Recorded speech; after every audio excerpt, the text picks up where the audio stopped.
بصوا حبايبي، الوصفة الجميلة اللي احنا هنعملها في الفيديو دي ان شاء الله هتشوفوها معانا. وصفة لالتهاب الحلق ونزلات البرد، جميلة جدا وعن تجربة. انا ما قلتش في الفيديو حاجة معينة عايزة اقولها لكم. اولا الوصفة دي مهم جدا جدا لما نعملها وناخدها، وربنا يعافينا ويعافيكم، ما نشربش وراها مية عشان تشتغل كده على الزور ومفيش حاجة تنزلها. تمام، يعني تبقى هي بس اللي في الزور بتعالج الالتهاب بتاع الحلق وبتعالج نزلات البرد المنتشرة اليومين دول. وحاجة تانية يا حبايبي برضو ما ذكرتهاش في الفيديو ان شاء الله اللي هتشوفوه، الفلفل الاسود ذرة بسيطة قوي، يعني يمكن دول كتير كمان، واخدين بالكم؟ يعني حاجة لا تذكر. شوفوا يبقوا قد كده. تمام، فانا وريته لكم في الفيديو، بس ما تحطش الفلفل الاسود، يعني على ما اظن لقيته في المعلقه بعد ما وحطيته وضفته بعد الفيديو. تمام، يعني حاجه لا تذكر كده حبايبي، حاجه صغننه جدا. خلاص انا حطيت على الخلطه الحبه الصغيره دول. فاتمنى حبايبي تجربوا الخلطه الجميله دي، هتعجبكم جدا وهتنفذوها ان شاء الله. يلا بقى بينا يا حبايبي نشوف الفيديو والخلطه الجباره بتاعه التهاب الحلق ونزلات البرد دي اتعملت ازاي. يلا بينا حبايبي. السلام عليكم ورحمه الله وبركاته، اهلا بكم حبايبي في معلومه مفيده معانا. ازيكم حبايبي، عاملين ايه؟ يا رب تكونوا بخير وانتم بتشوفوا الفيديو. النهارده هعمل لكم وصفه جميله جدا لالتهاب الحلق او لنزلات البرد. طبعا نزلات البرد اليومين دول منتشرة، ربنا يعافينا ويعافيكم. هنشوف الوصفة الجميلة دي يا حبايبي، هتعجبكم جدا وعن تجربة. تمام، الوصفة دي اول ما تحسي ان عندك برد تاخديها على طول، اول ما تحسي ان زورك بدأ يوجعك، واخدين بالكم؟ عشان تعرفين نزلات البرد المنتشرة اليومين دول. يلا بقى نبدأ كده والوصفة ونشوف هنعمل ايه. اول حاجة يا حبايبي دوت كركم. تمام، دوت زيت حبة البركة، لازم زيت حبة البركة يكون زيت كويس ونضيف، غير كده الازازة بتاعته بتبقى غامقة وهبقى اوريها لكم دلوقتي.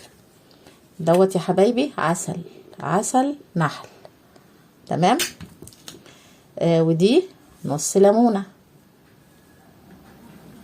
ودوت رشة بسيطة زي ما انتم شايفينها كده، شوف شكلها حاجة لا تذكر من فلفل اسود، وديت جنزبيل. تمام، يلا بقى نشوف هنعملها ازاي وهناخدها ازاي. اول حاجة يا حبايبي هناخد معلقة عسل ابيض. تمام، معلقة كده حلوة ناخدها كبيرة. وصفة جميلة جدا جدا جدا، ولا ادوية ولا حاجة. اهو خدنا معلقة العسل الابيض. تمام يا حبايبي، زي ما انتم شايفين كده. وبعدين ناخد معلقة جنزبيل زي ما انتم شايفين كده. تمام، وبعدين نيجي للزيت اللي هو هيفك كل حاجة بقى. شوفوا الازازة بتاعت الزيت، ازازة غامقة، لازم الازازة تبقى غامقة عشان بيبقى الزيوت جيدة في الازايز الغامقة. نحط عليها حبة البركة زي ما انتم شايفين كده اهو، يعني في حدود معلقة صغيرة، كله معلقة صغيرة. تمام، وناخد الكركم، شوية كركم برضو صغننين. تمام اهو يا حبايبي،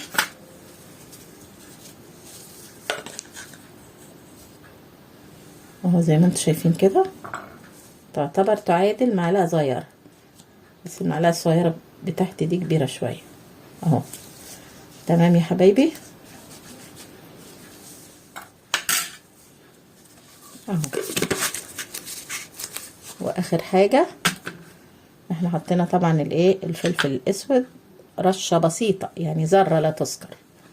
وبعدين نحط الليمون، نص ليمونة بس هنشيل طبعا البذر اللي فيها.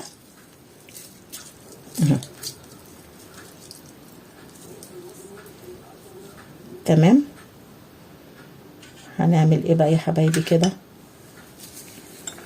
دي هنشيل البذر الاول بس. ده كله بقى هنقلبه في بعضه، هنقلبه في بعضه يا حبايبي كويس جدا. تمام.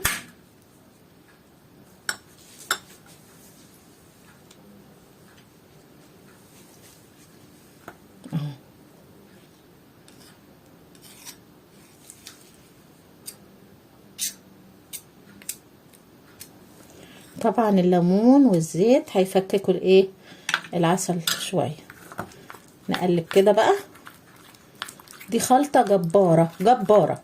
اول ما تحسي ان زورك بدأ، شوفي فكتك ازاي، العسل فكك مع الايه، مع الزيت، فكك الجمدان اللي كان فيه العسل. تمام.